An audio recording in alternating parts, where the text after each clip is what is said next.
बिहार में गिरती कानून व्यवस्था, प्रशासन की नाकामी और महिलाओं के साथ अत्याचार बढ़ रही है। सरकार इन चीजों पर रोक लगाए और नहीं लगा सकते हैं तो गद्दी छोड़ दे। उक्त बातें राजेंद्र आश्रम स्थित जिला कांग्रेस कमेटी के प्रधान कार्यालय में प्रेस वार्ता कर जिला महासचिव डॉक्टर देविका सरायार मिश्रा एवं पूर्व जिला अध्यक्ष डॉक्टर गगन मिश्रा ने प्रेस वार्ता कर बताया। वहीं इस अवसर पर जिला अध्यक्ष संतोष कुमार व अन्य लोग मौजूद थे। डॉक्टर देविका सरायार मिश्रा ने बताया कि बिहार सरकार मुख्य दर्शक बनकर इन घटनाओं को देख रही है, जबकि जदयू के पूर्व अध्यक्ष ललन सिंह कहते हैं कि यह सब छोटी मोटी घटनाएं हैं। उन्होंने सवाल उठाया कि क्या लोगों की जिंदगी की इज्जत की कोई कीमत नहीं है। उन्होंने बताया कि जनवरी से जून 2025 तक कुल 1376 जंग घटनाएं घटित हुआ है। गया जी के सांसद इन घटनाओं का विरोध नहीं किया है। वहीं डीजीपी का किसानों के प्रति बयान भी हास्यास्पद है। गया से मगधभूमि न्यूज के लिए मनोज कुमार की रिपोर्ट। एक गरीब आदमी का हत्या का मामला आपके सामने आता है और महिलाओं के प्रति अत्याचार भी तेजी से बढ़ रही है। इसके खिलाफ हम लोग यहाँ पर आवाज उठाने के लिए आए हैं और अपना आवाज मतलब कि उनके खिलाफ बोलने के लिए आए हैं। पटना में थाना से मात्र 500 मीटर की दूरी पर ही एक बड़े उद्योगपति की हत्या हो जाती है। इनफैक्ट जुलाई के महीने में ही इतनी सारी हत्याएं हुई हैं जिसका आंकड़ा मैं आपके सामने बताना चाहूंगी। 4 जुलाई को एक बड़े उद्योगपति श्री गोपाल खेमका जी को गोली मारकर हत्या कर दी गई।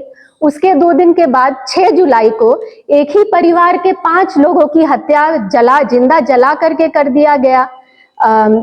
और 10 जुलाई को ही एक बालू व्यापारी श्री रामाकांत यादव जी की हत्या कर दी गई गोली मारकर। 13 जुलाई को कोई बीजेपी के लीडर है, उनकी भी हत्या हो गई है। 17 जुलाई को पारस हॉस्पिटल में किसी का इलाज चल रहा था, वहां घुस करके हत्यारों ने उन पर गोली चलाई, उनकी हत्या कर दी। मतलब टोटल 1376 केसेस जनवरी से लेकर जून तक 2025 में हुई हैं। क्या ये सुशासन बाबू का सुशासन है? ये बिहार का सुशासन जो इतना डंका वो लोग बजाते हैं कि हम लोग सुशासन पर हैं और महिलाओं पर ही हमारा सरकार चल रहा है। इतने रेप केसेस, इतनी हत्याएं चल रही हैं, इसका जवाब नीतीश सरकार से हम मांगते हैं। क्योंकि अभी तक भी हमारे जो माननीय नीतीश बाबू हैं, जो हमारे मुख्यमंत्री हैं, उप मुख्यमंत्री हैं, इसका कोई भी अभी उन्होंने ये नहीं लिया है। इनफैक्ट अब जो हम आते हैं महिलाओं पर अत्याचार के बारे में, हम लोग आधी आबादी हैं। अगर इस टाइप की घटनाएं रोज घटित होंगी, सामूहिक दुष्कर्म, अभी गया जी में ही एक महिला आई थी, 26 साल की युवती, वो आई थी होमगार्ड की बहाली के लिए और तबीयत खराब होने पर उनको एम्बुलेंस से भेजा गया अस्पताल में और रास्ते में उनके साथ सामूहिक दुष्कर्म किया गया।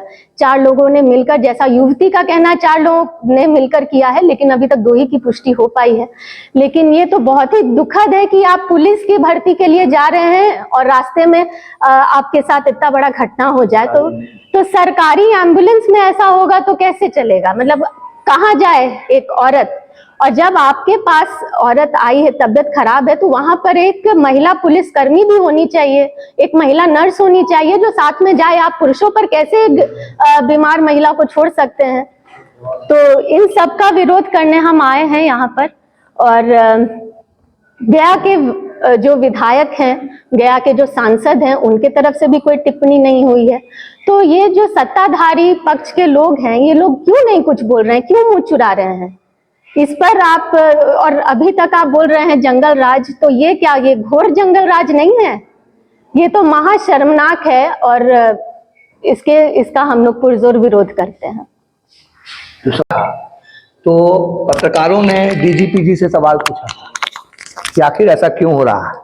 तो हास्यास्पद है कि बिहार के डीजीपी कहते हैं कि मई जून के महीने में अक्सर अपराध की घटनाएं बढ़ जाती हैं। जैसे कोई खेती हो, कोई सीजन हो, कोई फल उगने का सीजन होता है कि इस सीजन में, जैसे मई जून में आम बहुत होता है, तो उसी तरह से वो समझ रहे हैं कि हत्याएं और अपराध भी आम की तरह है, तो मई जून में बढ़ गया। उनका कहना था कि किसान लोग अभी फ्री हैं, खेती नहीं हो रही है, इसलिए हत्या हो रही है। इसका मतलब कि आप अन्नदाताओं पर सवाल उठा रहे हैं। आप कह रहे हैं कि किसान जब फ्री रहता है तो क्राइम करता है।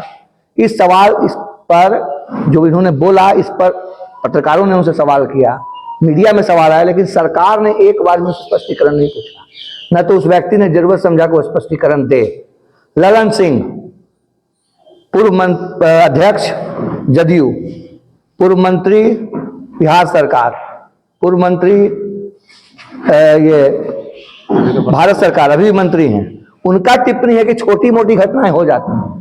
भैया तुम लोग मंत्री संतरी के बेटा और बेटी के परिवार के हाथ में रेप आ जाए तो बहुत बड़ी घटना है, और आम आदमी को मार दिया जाए, भून दिया जाए, उसके पत्नी का रेप हो जाए, बेटी का रेप हो जाए, बहन का रेप हो जाए, वो कोई घटना नहीं है। तो इस बात को समझने की जरूरत है। अभी हाल में घटना है, तेजाब फेंक कर 2 बच्चों को जला दिया गया घर में घुसकर। अभी हाल में ही हमारे पार्टी की एक नेत्री है रुचि कुमारी, जिसको कि आप लोग जानते होंगे, वो लड़की पैड गर्ल के नाम से बिहार में जानी जाती है।